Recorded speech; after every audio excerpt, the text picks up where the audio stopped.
Hi everyone, it's Danny from Orchid Nature. So today we'll discuss very briefly about how to properly care for Brassia orchids. Now these types of orchids are really not complicated. I think they can be grown by beginners as well, so I'll just give you a few hints on how to properly care for them, just a few tricks that I found useful along the way. Yeah, basically it's not going to be a long video because they're very easy to keep. Now, Brassia orchids usually have this shape to them. They have a star shape. They're also called spider orchids because some people associated the long petals with spider webs. Either way, they look very, very nice and very wild, and they can be a great addition to your orchid collection because they do look spectacular compared to other orchids. Now, Brassia orchids are not the most varied type of orchid. Like in the case of Phalaenopsis orchids, you won't find many color variations. Usually all of them have these browns and orangish yellow colors to them, and they all have this shape. Slightly variations are possible. There is a type of Brassia that has purple lip or a purple hint to all the petals, but that's a cross. So let's talk about the light. Now, Brassia orchids are not very picky. They should receive bright light or moderately bright light, but they do not need a high amount of light, like in the case of Vanda orchids, which do take quite a lot of light. Brassia orchids can bloom and can develop perfectly fine in moderate light as well. So keep in mind that bright light is good and beneficial for them, but it's not a must. You just have to look out for direct sunshine. They really don't like their leaves to be burned by direct noon sun. Now in the winter time when temperatures are lower, you can give them more light because the day is shorter as well. But other than that, don't exaggerate with the light. Bright shade is what you need, and they can be perfectly healthy and bloom like crazy, possibly 2 times a year. The temperatures they like are also intermediate, so don't go too cold, don't go below 18 degrees at night, and try to not go above 26 or 28 degrees Celsius during daytime. They can withstand higher temperatures and lower temperatures in this, but they will just feel better in an intermediate type of environment. So if you feel good in your room, most probably your Brassia orchid will feel just as great as you.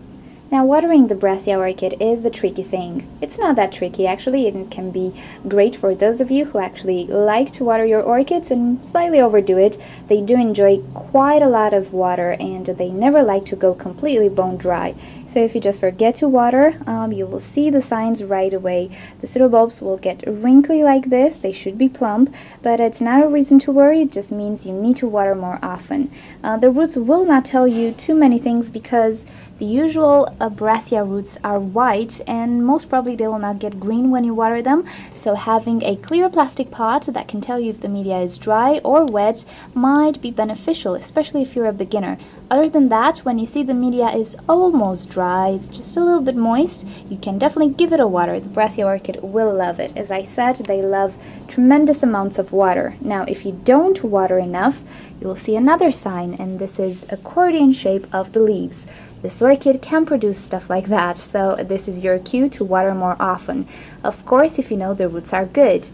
Now, if you have a new Brassia orchid, I suggest you unpot it and pot it in fresh new media so you can see if it has any bugs or any snails, and also if the roots are good. If they're not good, then you'll most definitely have some bleeding of the leaves and shrinking or shriveling of the pseudobulbs, but they will correct themselves in time, so don't worry about that. With adequate water, everything will be okay once the orchid will start to produce its roots. So bottom line, water it when the media is almost completely dry. Don't let it dry too dry in between waterings, and you should be just fine with your orchid. I seem to not be able to overwater this orchid. This is how much it likes water. Now when your orchid has done blooming, like you see here, all you have to do is cut this flower spike to the base. The flower spike will not branch out like in the case of Phalaenopsis orchids, so don't expect any keikis or branches or anything like that. The way this orchid propagates itself is by producing new pseudobulbs from the base of the old pseudobulbs. Also, not a good idea to chop off the old pseudobulbs. While they will not bloom again, they will serve as water and nutrient deposits for the new growth, so just leave them there. Now in time, you might have multiple growths, and you can have a beautiful display of flowers if you have a big specimen size. But other than that, just let the orchid do its thing. If you want to propagate it somehow, or if you want to divide it, make sure you have at least 3 pseudobulbs per division. Divide it, pot it separately, and there you go. You'll have 2 plants, and one of them can be a great gift for a friend. Just take a look at these flowers. Who wouldn't want something like this? And it's just so easy to care for.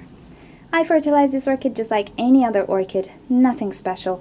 My personal routine, you know it. I do have a video on fertilizers, what I think about them, and how I actually fertilize. So if you check the description, you will find a link to that video. It's an extensive video, so you'll get all the knowledge that I have and my personal opinion on fertilizing. But if you have your own routine and you believe that certain fertilizers are good and so on, use your own routine. She doesn't have particular needs. Just try to find a good fertilizer that has trace elements as well, and fertilize it adequately, sorry, and yeah, follow the instructions on the label.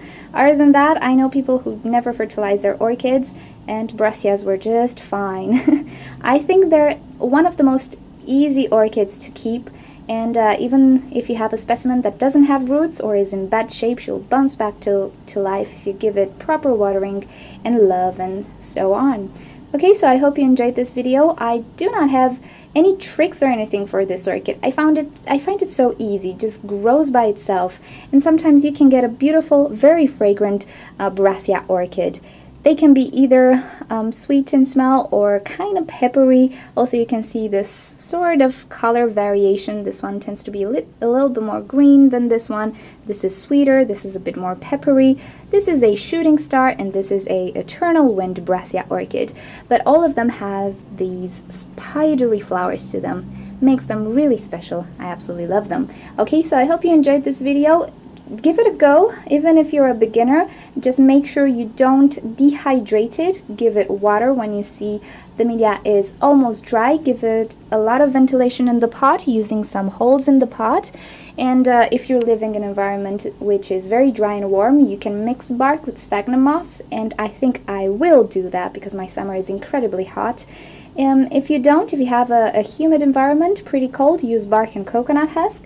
It will retain a bit more water, but not that much water, and you should be just fine. In the end, you will find the balance according to your environment, but the main idea is to not let it bone dry. It really doesn't like that. Other than that, super easy plant to grow. One of the easiest orchids I've ever owned. Okay, so thank you for watching. If you want to see other videos, don't forget to subscribe to my channel. Leave me your comments and questions in a comment below, and yeah, visit orchidnature.com for more goodies. I'll see you next time. Bye!